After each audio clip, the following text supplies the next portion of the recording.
محمد، انا قلت لك 100 مره ما بحبش الهزار الرخم ده. بتخبط عليا ليه؟ ما هو في حمام عندك تاني. الجمله دي قالها لي عماد صاحبي وزميلي في البنك اللي بنشتغل فيه افراد امن بالليل. بنك بدون ذكر اسمه في منطقه اسمها الف مسكن.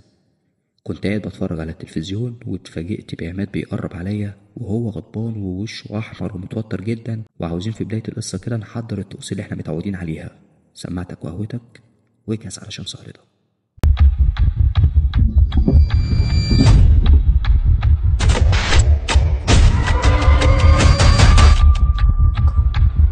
وطيت التلفزيون شوية علشان أسمعه كويس. استغربت وقلت له بعد ما قمت من على الكرسي وبقرب عليه: حمام إيه يا عمدة؟ إهدى بس. رد عليا بنفس نبرة الغضب وقال لي: استغفر الله العظيم.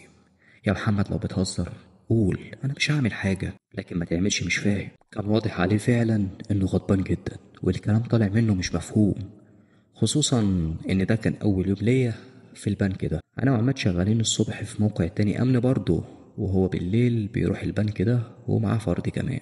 شغلتي إني بغطي أجازات الفرد التاني، واليوم ده أنا اشتغلت مكانه. حاولت أهدي الموضوع اللي ما كنتش فاهمه بصراحة، بس قلت هنقذ الموقف وخلاص.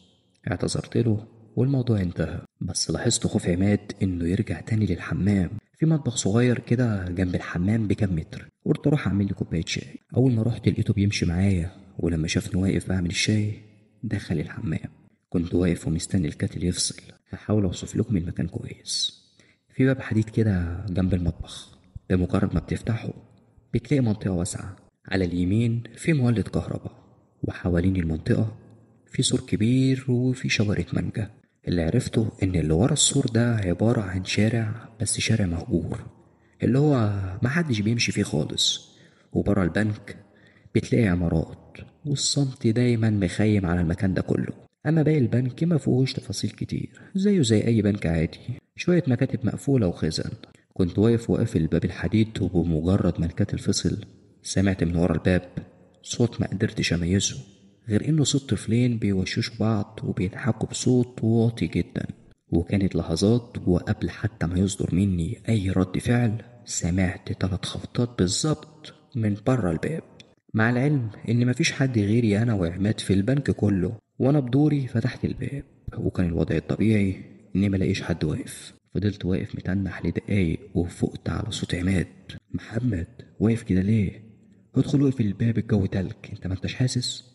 كان بيكلمني وكنت سامعه، بس ما كنتش مركز معاه. ده لاني كنت متابع حركة بتحصل في الشجرة قدام مني، حركة عاملة زي الموجة بتاعة البحر، مش عارف اوصفها بالظبط. الجو بالفعل كان برد جدا، وده طبيعي يحصل ان الشجرة تصدر اصوات واوراقها تتحرك وتقع، بس لما يكون في عين بتبربش وسط الضلمة فوق الشجرة ده اللي مش طبيعي ابدا. رجعت دخلت وقفلت الباب وانا بتابع العين، بس الظاهر ان العكس هو اللي كان بيحصل. بمعنى ان العين اللي مش عارف لحد دلوقتي ازاي اشوف عين من غير ملامح هي اللي كانت بتتابعني. ما حكيتش لعماد، وفضلت مفضل ان افضل ساكت لاخر الوردية. الساعة وقتها جت 11 بالليل. عماد نام وانا رحت على كنبة وفردت ظهري. شديت الغطا عليا وحطيت ايدي تحت راسي وفضلت باصص على السقف وسرحان. قلت لنفسي هو يوم وهيعدي ونخلص. ايوه بصراحة كنت خايف. النوم اتملك مني وغمضت عيني ورحت في النوم. انا من الناس اللي نومها خفيف، بمجرد اي صوت جنبي بقلق على طول. واليوم ده ما خلصتش من الاصوات الغريبة، بداية من صوت القارورة اللي كل شوية تطلع بقليل ورا بعض، مع العلم ان الفيشة اصلا بتاعتها مش محطوطة، لحد صوت الخبط اللي فوق مني وانا نايم. من التعب ما كنتش حتى قادر افتح عينيا.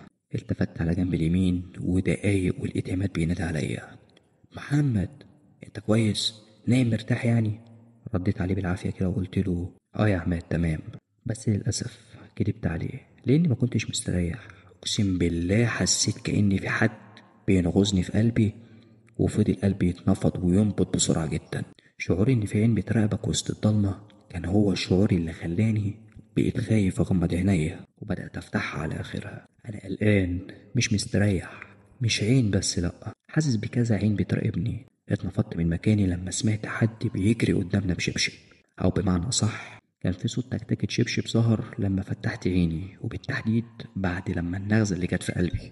بصيت على عماد لقيته سحب الغطا على وشه نايم، أو كنت مفكره كده لأني شفت جسمه بيترعش. فضلت قاعد على الكنبة مبلم وجسمي متخشب وعمال أقرأ أي صورة تيجي في بالي. بالتدريج حسيت براحة، جبت الريموت وشغلت قرآن.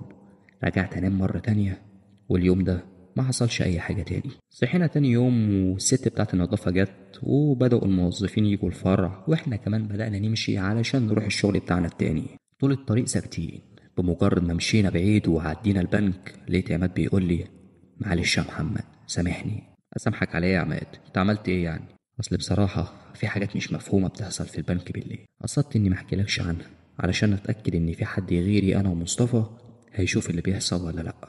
مصطفى ده الفرد التاني اللي انا اشتغلت اليوم ده بداله. وفجاه وقفت كده بعد ما كنا ماشيين وقلت له: وانت عرفت واتاكدت ازاي بقى اني شفت حاجه ما يمكن ما شفتش؟ لا اكيد شفت. انت ما شفتش نفسك وانت واقف عند المولد بتاع الكهرباء ومركز في الشجره؟ اذا كان انا نفسي خفت من نظرتك. كنت مبرق وساكت، ولما كنت نايم كنت بتتأتأ وبتقول ابعدوا عني، ولما قلت لك انت كويس كنت قاصد اصحيك علشان انا اصلا بصراحة بدأت اخاف منك. بعد ما خلص كلامه ضحك بس سابني محتار. انا اصلا ما لحقتش انام علشان اشوف كوابيس او خطرف بالكلام يعني. اصلا عمري ما اتكلمت وانا نايم، بس انا فعلا شفت حاجات غريبة ومرعبة. بدأت احكي له على كل اللي انا شفته. لمحت الخوف بيظهر على ملامحه في كل موقف حصل معايا، ونهيت له كلامي اني ما اتحركتش من مكاني لما خرج هو من الحمام وقال لي اني خبطت عليه. كل اللي حصل ده كان حاجات بسيطة عن اللي حصل لي تاني مرة. ايوه انا رحت تاني بعدها بشهر وكام يوم كده. رحت البنك 4 ايام ورا بعض، بس الايام ديت كانت كفيلة تنسيني كل اللي حصل لي اول مرة. الايام دي كانت كفيلة اصلا انها تغير حياتي كلها للأسوأ.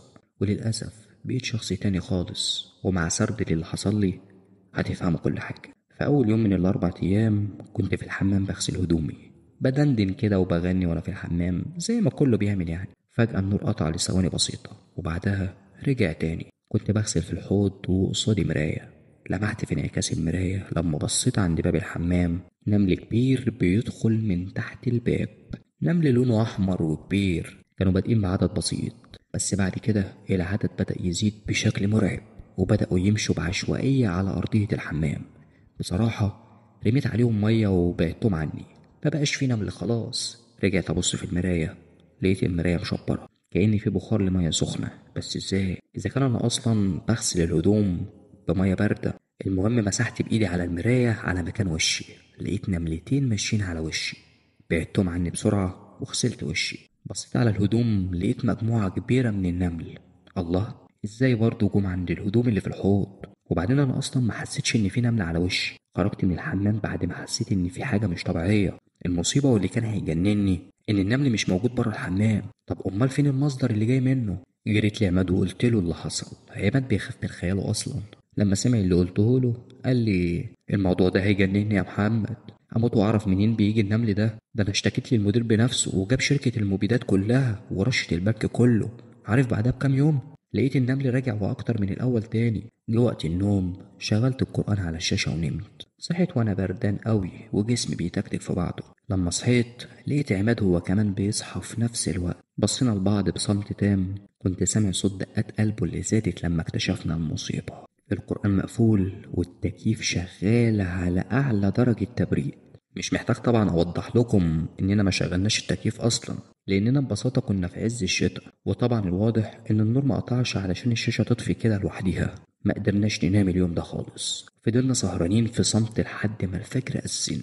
اتوضينا وصلينا هدينا شوية، بس برضه ما قدرناش ننام. كان يوم صعب أوي بصراحة. واليوم ده احنا الاتنين تعبنا وجالنا برد شديد.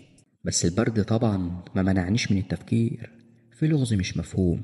ليه بيحصل معانا كده؟ الصبح طلعنا ومشينا. بدأت أسرح في كذا نظرية. بدأت أسرح بخيالي في كذا نظرية. هل اللي بيعملوا معانا كده دول عمار المكان ورافضين وجودنا؟ طب هل البنك ده ممكن يكون مبني على بيت حصل فيه جريمة قتل مثلا أو حاجة؟ ما هو مستحيل يعني يكون بيتهيأ لنا. الفكرة دي مستبعدة تماما. أصوات خطوات ونمل والتلفزيون يتقفل لوحده والتكييف يشتغل والعين اللي بشوفها واللي بيخبط على عماد وهو في الحمام. لا لا لا لا، مستحيل يكون كل دي تهيؤات. قلت لنفسي يمكن السبب هو الشارع المهجور اللي ورا البنك. مسكت آخر نظرية وقلت أشتغل عليها وأعرف السبب.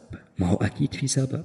في نفس اليوم ده بالليل قلت لعمادي إن هروح أجيب برشام للبرد من الصيدلية، وممكن أتأخر شوية على ما أدور أصلا على مكان صيدلية. خاف يقعد لوحده وقال لي إنه هيجي معايا. ما كانش ينفع طبعا إن ده يحصل علشان لينا وقت لازم نروح فيه البنك بنتمم إننا وصلنا، أو على الأقل واحد فينا لازم يكون موجود. اتفقت معاه يروح وما يقفلش الشطر على آخره. الشطر ده هو باب البنك، رغم إن ده غلط تماما لكن لقيته اقتنع بالفكرة. سبته ورحت الشارع. بمجرد ما بصيت بس على الشارع جسمي أشعر بدون سبب. الدنيا بدأت تندع كده، بس بالأمانة ما قدرتش أدخل الشارع لكذا سبب، وأهمهم إنه كان فاضي تماما، مفيش أي بني آدم ولا حتى عربية بتعدي منه. وقفت على أول الشارع أكتر من نص ساعة، مفيش حياة خالص. الشارع مضلم وكان الواضح إن في زي خرابة كده فيها زبالة مرمية، لأن الريحة كانت قلبة الشارع كله. وفوق كل ده مفيش حتى كشك فاتح ولا أي حاجة. مليت من الوقوف، وخصوصا إني كنت بترعش وبدأت حرارة جسمي ترتفع. بس قبل ما أمشي عيني جت على الشجرة إياها، بس المرة دي ما بصيتش فوقيها، لأ بصيت تحتيها، وبالتحديد عند الرصيف. كل اللي قدرت أميزه من قلب الضلمة دي كلها كتلة سودة متكومة على بعض. قربت شوية علشان أدقق النظر بعد ما لقيت الكتلة ديت بتتحرك. وسط صوت المطر والهوا سمعت صوت بينادي عليا باسمي: محمد، يا محمد. كان صوت بيدل على إن اللي بينادي عليا ست كبيرة في السن. صوتها كان جاي من الجسم اللي تحت الشجرة. قربت أكتر وأنا بقولها باستغراب: انت مين وتعرفيني منين؟ وقفت في مكاني بعد ما رميت عليها السؤال ده. ما اتكلمتش تاني، وفضل الصمت شغال لدقايق قبل ما اتصدم وتجيلي حالة من الذهول. ده لأن اللي أنا شفته بعد الصمت ده كيس اسود كبير بيطير بفعل الهوا. هوضح كلامي اكتر لان لحد دلوقتي مش مستوعب اصلا اللي انا شفته. ايوه، الكتله السوداء او الست العجوزه اللي انا سمعتها بتنادي عليا ديت ما كانتش غير كيس اسود طار بسبب الهوا. طبعا خفت جدا وخدتها جري لحد البنك، وهناك شافني عماد وسالني: ايه يا ابني مالك بتنهك كده ليه؟ انت كنت بتجري شكلك كده. دخلت البنك وحاولت اخد نفسي واهدى شويه، وبعدها بصيت له وقلت له وانا بنهج: عفريتة، اقسم بالله شفت عفريتة في الشارع اللي ورا البنك. وشاورت له على مكان الشارع. لمحت الخوف على ملامحه وانا بحكي له الحكايه بالتفاصيل. وهنا قال لي وهو كان متوتر: يمكن علشان انت تعبان بيتهيالك كده يا محمد. قمت من على الكرسي وانا متضايق وبقول له: وبل جسمي جوه الهيئه السودا ديت، وبعدين لو ده كيس بلاستيك زي ما شفته في النهايه، ازاي المطر كان بينزل عليه ومش بيدي اي صوت؟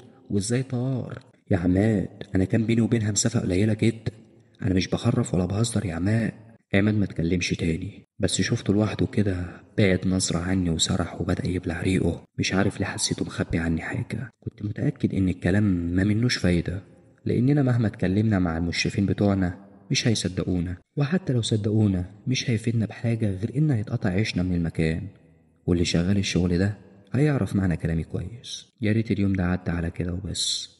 بالعكس، اليوم ده بالذات كان أسوأ يوم عدى علينا. بعد ما خلصنا كلام أنا وعماد الساعة حوالي 10:30 بالليل، كنا مقررين على قد ما نقدر نسهر شوية. بهدومي قعدت على كرسي قدام التلفزيون وشغلنا فيلم وبدأنا نتفرج عليه. برغم إننا كنا معليين صوت التلفزيون، بس اتنفضنا أنا وعماد على صوت الباب الحديدي اللي عند المطبخ وهو بيتفتح. تخيلوا معايا المشهد: باب حديد لما بيتقفل ما ينفعش يتفتح غير من جوه، واكيد انا وعماد بس اللي نقدر نفتحه، ده لان مفيش غيرنا في البنك كله. يبقى ازاي بيتفتح يعني قدامنا؟ قلت لعماد بسرعه وانا ببلع ريقي: هات الريموت وجيب قناه القران بسرعه، يلا مستني ايه؟ عماد ما كانش بينطق وفضل باصص ومركز على الباب وهو مذهول. ثواني ودقايق طالت وهو على الوضع ده. جيت علشان اخبط على كتفه، اتخرع بقوه لدرجه انه وقع من على الكرسي. قومته وهو متنح كده. فضلت اساله على الريموت، بص عليه وشاور لي من غير ما يتكلم. الريموت كان على الكنبة اللي هو بينام عليها. قمت وجبته بسرعة. كنت بحاول أبعد نظري عن الباب، بس غصب عني بصيت علشان أسمع نفس نبرة الست العجوزة بتنادي عليا مرة تانية. ويا ريتها نادت عليا وبس، ده أنا كمان بدأت أشوف ظل طويل بيتحرك جوه مكتب من مكاتب الموظفين الإزاز. لو فاكرين القصة خلصت لغاية كده، عاوز أقولك إن ده مجرد الجزء الأول بس. عاوزك تحط اللايك الجميل والكومنت الرايق وتشترك في القناة علشان تستنى القصة الجزء التاني. تصبحوا على خير.